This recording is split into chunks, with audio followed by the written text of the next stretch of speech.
Pessoal, no vídeo de hoje nós vamos falar sobre as populações indígenas no Brasil. É claro que nós tentaremos fazer um resumo, né, até conforme está no material dos meus alunos, porque nós temos uma variedade de povos indígenas no Brasil e acaba sendo impossível falar numa aula, num vídeo que acaba sendo curto, porque eu preciso ser objetivo, o mais objetivo possível, tá bom? É uma riqueza muito grande dos povos indígenas, então é claro que aqui é somente uma pequena parcela de toda a cultura que existe com relação aos nossos indígenas, tá? Que a gente acaba colocando como indígenas, sendo que na verdade são várias etnias, com grupos variados, com uma variedade de culturas, né, e diversidade, que deveria realmente ser muito mais respeitado, muito mais estudado, e infelizmente não é, tá? Os indígenas são os primeiros habitantes dessa terra que hoje chamamos de Brasil, existindo, conforme eu comentei com vocês, uma grande variedade cultural que vai influenciar a sociedade brasileira das mais diversas formas. Com relação à linguagem, muitas palavras são de origem indígena, como até alguns hábitos, como por exemplo, hábitos alimentares, o consumo da mandioca, ou por exemplo, o hábito de tomar banho diariamente, que era algo que os indígenas costumavam fazer e não os europeus. Então nós temos muitas heranças culturais indígenas e muitas vezes não nos damos conta delas. Daí também a importância não só pela preservação da cultura e para que as pessoas passem a respeitar os seus indígenas, embora a gente saiba que infelizmente eles são extremamente desrespeitados desde que os europeus chegaram nas terras da América de maneira geral. Eu costumo comentar com vocês sempre que nós sempre falamos dos 6 milhões de judeus aproximadamente que foram mortos no Holocausto durante a Segunda Guerra Mundial em decorrência do nazismo, que é um verdadeiro absurdo, e eu sempre comento com vocês, e a gente não pode esquecer até para que isso não se repita. Mas a gente muitas vezes esquece que foram mais de 6 milhões de índios mortos nas Américas por conta da colonização, né? Tanto pela forma violenta com que ela foi feita, a escravização desses indígenas, como também as doenças trazidas por esses europeus. Então a gente não pode esquecer, a gente precisa lembrar sempre que possível, falar sobre o assunto, e claro, com a humildade de saber que jamais saberemos tudo e que isso é humanamente impossível. Bom, não existem números precisos de quantos indígenas viviam nas terras, hoje chamadas terras brasileiras, na época de 1500, quando supostamente pela primeira vez haviam chegado aqui nessas terras. Eu falo supostamente porque existem várias versões e inúmeros questionamentos com relação a quem teriam sido os primeiros a chegarem de fato nessas terras do território da América e com relação ao Brasil. E nós sabemos que os portugueses chegaram em 1500, conforme a historiografia nos fala, mas porém só oficializaram a colonização a partir de 1530, 30 anos depois, por diversas questões, como terem perdido o monopólio do comércio com as Índias e a ameaça de invasões de povos estrangeiros ao território, o que faria com que eles perdessem também o que naquele momento era lucrativo, que era o comércio do pau-brasil. Tá ok? Nessa população de milhões de indígenas que existiam aqui, alguns especialistas apontam de 1 milhão a 8 milhões e meio de indígenas que provavelmente teriam habitado esses territórios. Entre esses milhões, nós teríamos mais de 1000 povos de diferentes etnias que existiram aqui, aproximadamente, tá? Pelo que os estudiosos têm buscado nos vestígios e tradições que foram sendo deixadas. Dentro dessa diversidade de povos e culturas, é interessante a gente saber que constatou-se que as línguas faladas pelos nativos pertenciam a 2 grupos principais, o grupo Tupi e o grupo Macro-G, que entre as populações indígenas que seguiam a linguagem Tupi, nós temos os Guaranis, os Tabajaras, Tupinambás, os Tamoios, os Carijós, e entre as populações indígenas que seguiam a língua conhecida como Macro-G, nós temos os Bororôs, ou Bororos, eu não sei muito bem a pronúncia, tá? Os Carijós, os Caigangue, Xoclenque, tá? Então assim, nós temos uma variedade, é claro, são exemplos, não são todos, tá? Outras línguas importantes que os especialistas encontraram, que habitaram as regiões, do Brasil são as línguas ligadas, chamadas de Aruaque e Caraíba.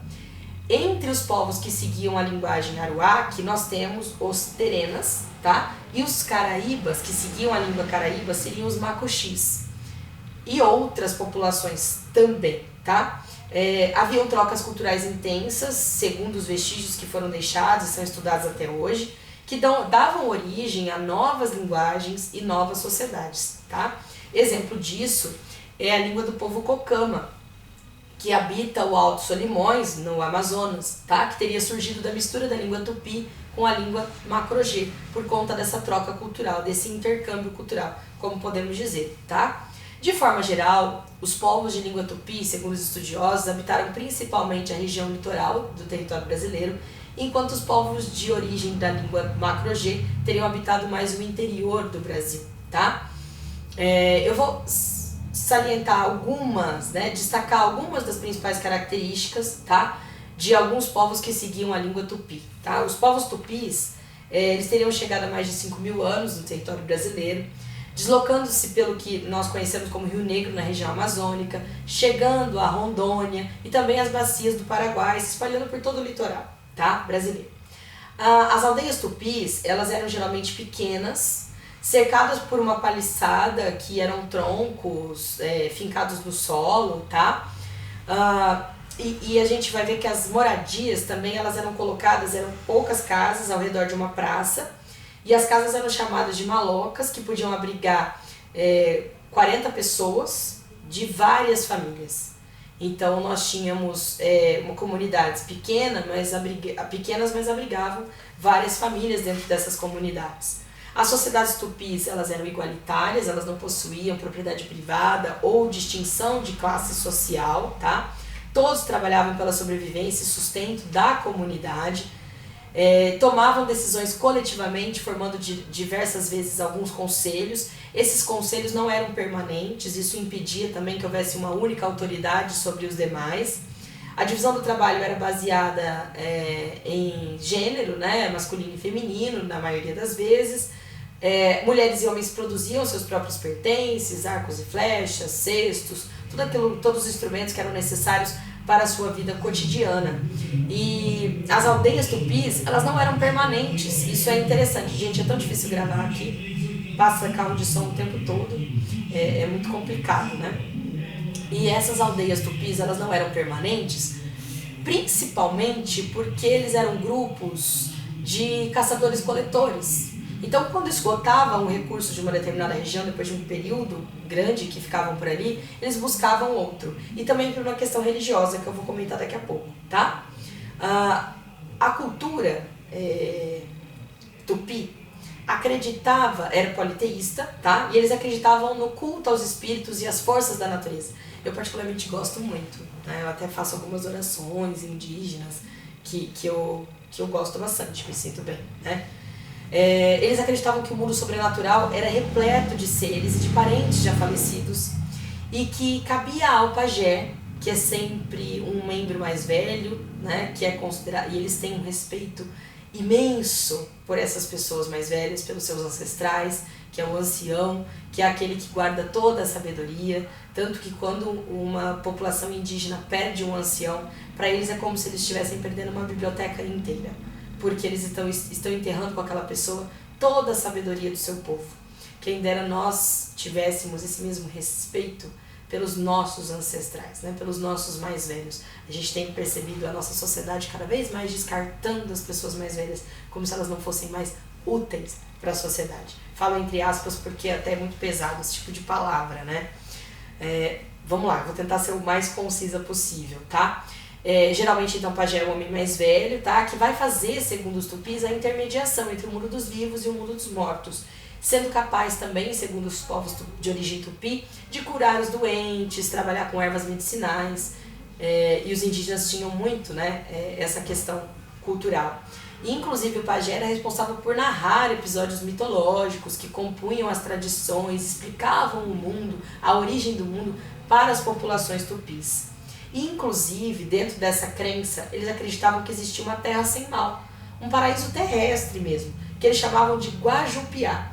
E esse lugar poderia ser encontrado desde que eles se esforçassem, então os indígenas poderiam de repente encontrar essa terra. É por isso também que os povos tupis não tinham moradia permanente, não ficavam para sempre no mesmo lugar. Não só por serem caçadores-coletores, mas porque estavam sempre em busca desse paraíso na terra, onde para eles não existiria mais morte nem doenças, e os vivos e os mortos poderiam se reencontrar.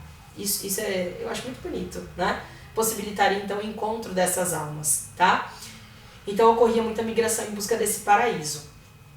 As populações de origem tupi não desenvolveram um sistema de escrita, tá? As informações são preservadas por meio da memória e pela tradição oral. Daí a tamanha importância também que eles dão aos seus anciãos, ou anciões. O plural das duas formas é correto, né? Com relação aos conflitos entre aldeias, é importante a gente salientar que, embora houvesse igualdade e equilíbrio dentro das aldeias tupis, isso se contrastava com os conflitos que ocorriam com povos que não eram de origem tupi. Mas não era por uma questão de disputa territorial, não era uma disputa por recursos, eram relações de poder. E através dessas relações de poder que se impunham, né, e que acabavam gerando conflitos e acabavam resultando num confronto, haviam rituais religiosos. Quando uma população tupi vencia um povo considerado inimigo de uma outra etnia, eles acabavam cuidando dos guerreiros, né, durante um bom tempo, eram bem tratados dentro da tribo, e depois eles executavam rituais religiosos nos quais haveria o consumo da carne que seria, né, repartida entre os membros da população tupi do guerreiro da etnia inimiga. E a gente chama isso de antropofagia, né, que seria o ato de devorar a carne humana. Mas tem toda uma religiosidade, uma crença aí dentro, né? Não era uma morte simplesmente, eu matei por ser meu inimigo. Não, eles acreditavam que era uma forma de relações de poder, eles estavam se defendendo, e também assim eles poderiam adquirir a sabedoria daquela pessoa, a força daquela pessoa. São questões culturais que a gente precisa aprender também a respeitar, né? Com relação aos povos de origem da linguagem macro-G, eles ocupavam mais o interior, como eu comentei com vocês, territórios mais de montanha, cerrado, da região brasileira, teriam vindo da Cordilheira dos Andes, segundo alguns especialistas, e algumas comunidades, elas se sustentavam através da caça e da coleta também, tá? Eram numerosas, chegando a ter 1000 indivíduos em cada comunidade. Tinham divisões complexas, tá? Divisões sociais complexas, divididas em clãs. E geralmente para você identificar e fazer parte de um clã, você tinha que realizar alguma atividade de destaque, fosse na área da caça, da agricultura ou atividade guerreira, para que você pudesse ser reconhecido como membro de um clã dentro desses povos de origem de linguagem macro-G, tá?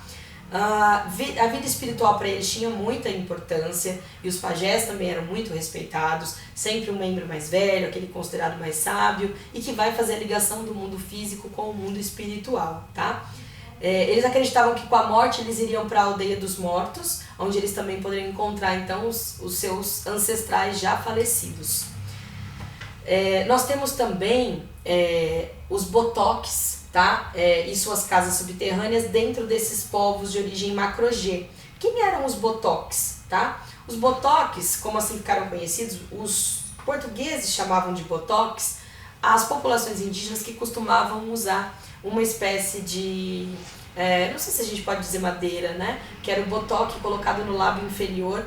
O Raoni, que é uma liderança que nós temos muito grande, indígena, né, do nosso país, que é o cacique, né, que ficou uma liderança mundial, conhecida mundialmente.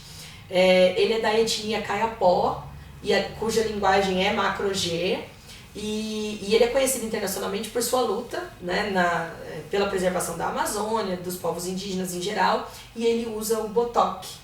Então é um exemplo, tá? E eram chamados de botocudos pelos portugueses. Claro que os portugueses falavam até de uma forma pejorativa, tá? Então é interessante a gente comentar. No sul do Brasil, a gente abrigou dois tipos diferentes, né, de povos de origem macro-G, que eram o Xoclengue e os Caigangues, tá? Inclusive, os Xoclengues, que eram chamados de botocudos, eles habitaram principalmente as regiões dos atuais estados do Paraná, Santa Catarina, Rio Grande do Sul, tá? onde viviam na sua maior parte. As moradias eram feitas de paus traçados e amarrados com cipó, tá? Trançados, perdão, e amarrados com cipó. Eles passavam geralmente o outono e o inverno nas florestas da Araucária, onde se alimentavam de pinhão, e a primavera e o verão eles iam para os vales da região, onde eles mudavam até o tipo de alimentação. É super interessante, né? Fabricavam seus próprios cestos, arcos e flechas, os instrumentos, né, de sobrevivência. A maioria das populações indígenas produzia, né, os instrumentos dos quais eles faziam uso para o seu sustento e sobrevivência. Os caigangues são considerados parentes mais próximos do Xoclengue, tá? Geralmente do oeste de Santa Catarina. Nós tivemos também aqui pelo interior, já que a gente mora no interior, eu vou comentar, né? Grandes populações indígenas, e nós temos uma aldeia próxima que foi modernizada, mas isso não significa que eles perderam a sua etnia. Os indígenas sofrem preconceito de todas as formas, inclusive hoje, porque as pessoas acreditam que por eles usarem roupas como a nossa, eles perderam a sua origem indígena, e isso não significa que eles perderam a sua identidade. Existem inúmeras maneiras de você preservar a identidade cultural, tá? É que aqui nesse vídeo eu não vou entrar nessa questão. E a gente tem uma aldeia próxima aqui de Penápolis, que é a aldeia de Icatu, em Braúna.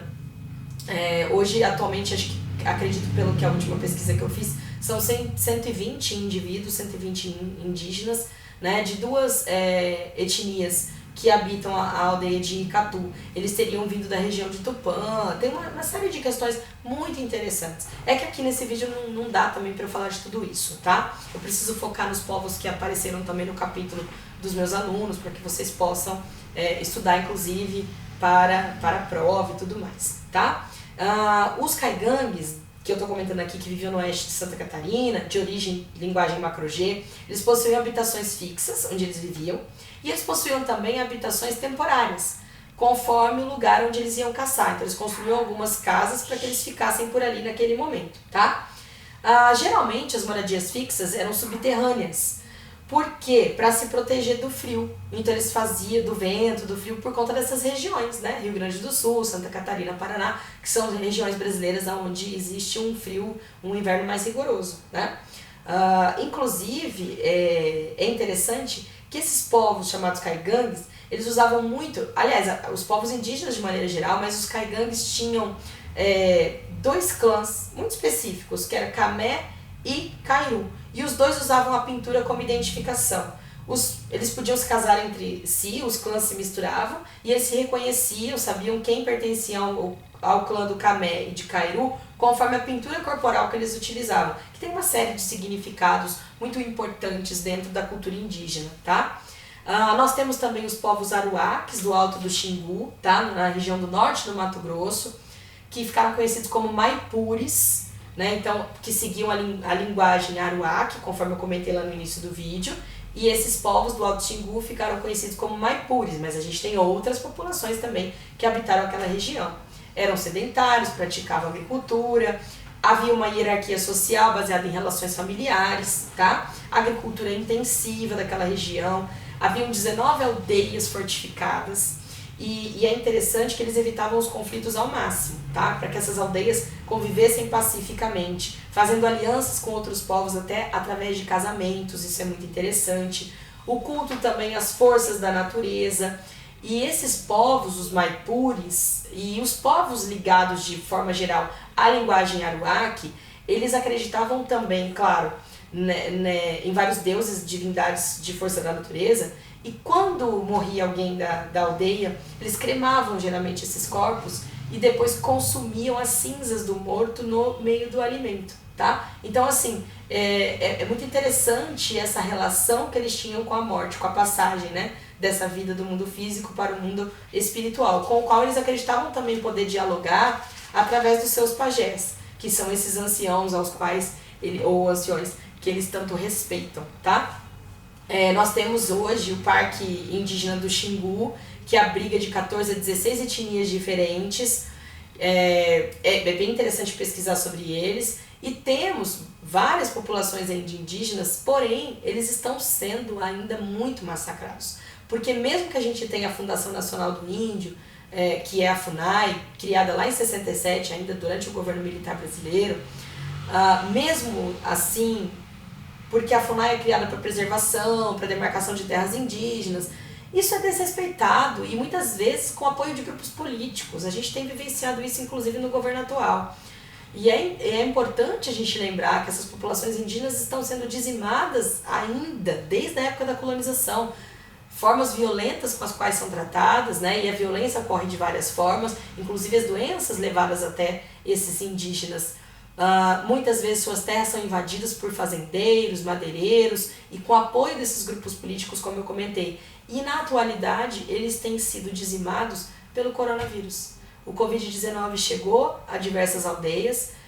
Pela última pesquisa que eu fiz, eu gosto muito de acompanhar a Sônia Guadalajara, que faz parte também da política hoje. A gente precisa ter essas pessoas, né, dentro da política para que elas criem políticas públicas em defesa das populações indígenas. Eu gosto de seguir também, além do Raoni, que é uma liderança maravilhosa, o Daniel Munduruku, que é dos povos Mundurucus. E ele também ele tem um livro bacana chamado Coisas de Índio, Daniel Munduruku.